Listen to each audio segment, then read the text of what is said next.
How to fix screen dimming in Samsung F36. So let's start the video. First of all, open settings. In settings, scroll down and here you can see the option display. Now click on it, and then here you can see the option adaptive brightness option. If you turn on this option, then turn it off. After turn off adaptive brightness, then here you can see the option dark mode. If you turn on your dark mode, then turn it off. After turn off your dark mode, then go back and scroll down and click on general management.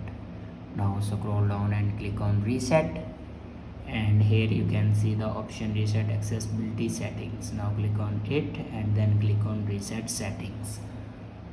After reset the accessibility settings, then go back to your home screen and restart your device. For restart your device, press and hold power button and then click on restart. After restart your device, your problem will be fixed. I hope this video is helpful for you. Thanks for watching.